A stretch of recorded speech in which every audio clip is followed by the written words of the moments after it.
श्रीमद्देवी भागवत महापुराण प्रथम स्कंद के में सुखदेव जी के जन्म अनंत कोटि ब्रह्मांड नायक परात्पर पूर्णतम पुरुषोत्तम अखंड सच्चिदानंद कंद परब्रह्म परमात्मा परमेश्वर परम पिता प्रभु के पावन चरणार बिंदु की प्राप्ति के लिए जन्म जन्मांतर युग युगांतर कल्प कल्पांतर के पूर्व जन्मों के पुण्यों के उदय होने पर जीवों को मनुष्य शरीर मिलता है। इस मनुष्य शरीर को प्राप्त करके भगवान के चरणार बिंदु का आश्रय ग्रहण करने का प्रयत्न करना हर मनुष्य मात्र का सर्वप्रथम कर्तव्य है। भगवान की प्राप्ति के लिए गुरु की भी आवश्यकता होती है। गुरु के बिना भगवान की प्राप्ति नहीं होती। अतः भगवान के मुखारविंद से निश्वास के समान अकृत्रिम रीति से अविभक्त अनादि अनंत अपौरुषेय नित्य वेदशम यही कहते हैं, यश देवे परा भक्तिर यथा देवे तथा गुरु तस्येते कथिता हर्था प्रकाशन्ते महात्मना। श्री सुखदेव जी के जन्म के बारे में सूत जी कहते हैं कि धृताजी नाम की उस सुंदर अप्सरा को सामने देख करके व्यास जी अपार चिंता में पड़ गए। सोचा ना कि अब मैं क्या करूं, यह देवकन्या अप्सरा मेरे अनुरूप है नहीं है।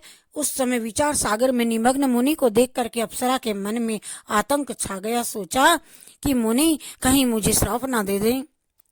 उसने अपना रूप सुग्गी का बना लिया और डरती हुई मुनि के आगे से निकल गई। अप्सरा को देखने के साथ ही मुनि के शरीर में काम का संचार हो गया। उस समय अग्नि प्रकट करने के विचार से व्यास जी काष्ठ मंथन कर रहे थे। अकस्मात उस लड़की पर ही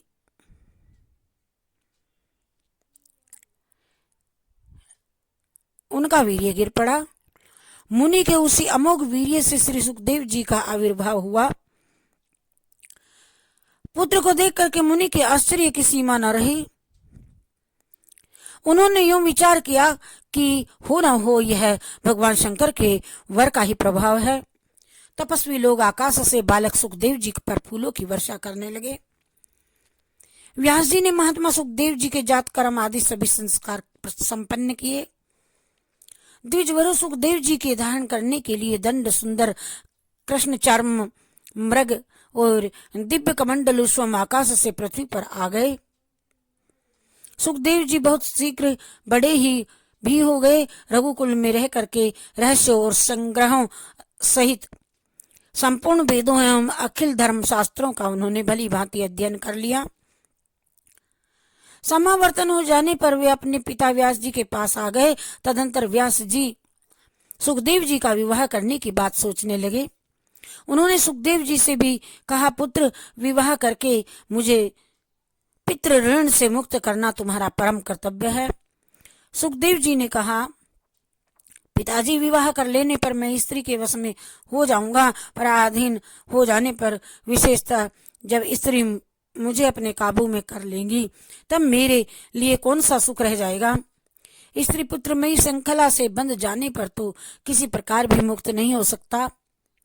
व्यास जी ने कहा, पुत्र ग्रह ना तो बंधन न आगार है और न बंधन के कारण ही है। जिसका मन गृहस्थाश्रम से आसक्त नहीं हुआ वह गृहस्थ होते हुए भी मुक्त हो जाता है।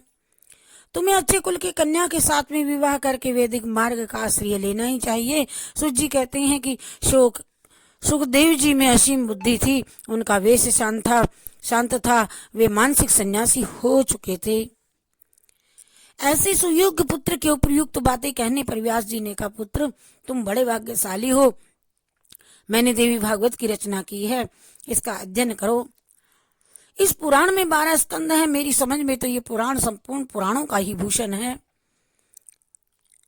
और जिसके सुनते ही सद असत वस्तु का सम्यक ज्ञान सुलभ हो जाता है। भगवान विष्णु बालक के रूप में वट पत्र पर सोए हुए थे। सोचने लगे, मैं क्यों बालक बन गया, किस चेतन पुरुष ने मेरी यह स्थिति कर दी। भगवान विष्णु के मन में यो चिंता की लहरें उठ रही थी कि इतने में भगवती योग माया ने सारी शंकाएं शांत कर देने के लिए आधे श्लोक में संपूर्ण पुरुषार्थों का और सिद्ध करने वाला यह वचन कहा, ये सारा जगत मैं ही हूं, मेरे सिवा दूसरी कोई अविनाशी वस्तु है ही नहीं। श्लोक में कहा सर्वखलमिदं मेवाह्यम न्यान्यदस्ति सनातनम, और तब भगवती योग माया उनके सामने प्रकट हुई। उनकी 4 भुजाएं थी, उनका दिव्य विग्रह शंख चक्र गदा पद्म और अनुपम आयुधों से सुशोभित था। मंद हर्ष करती हुई वे भगवती महालक्ष्मी अमित तेजस्वी श्री विष्णु के ठीक सामने प्रकट हो गई। और सूत जी कहते हैं कि उस समय सर्वत्र जल ही जल था। मन को मुग्ध करने वाली महारथी लक्ष्मी के अचानक दर्शन पाकर कमल लोचन श्री विष्णु भगवान महान आश्चर्य में पड़ गए। रति भूति बुद्धि मति कीर्ति स्मृति धृति श्रद्धा मेधा स्वाहा स्वधा क्षुधा निद्रा दया गति पुष्टि तुष्टि क्षमा लज्जा जृंभा तंद्रा आदि सब शक्तियां उन महादेवी के साथ चारों ओर अलग अलग विराजमान थी। महालक्ष्मी तथा उनकी सहचरी शक्तियों को देख करके भगवान विष्णु का हृदय आश्चर्य से भर गया। सुखदेव जी की जन्म की कथा। हरि शरणम हरि शरणम हरि शरणम हरि शरणम।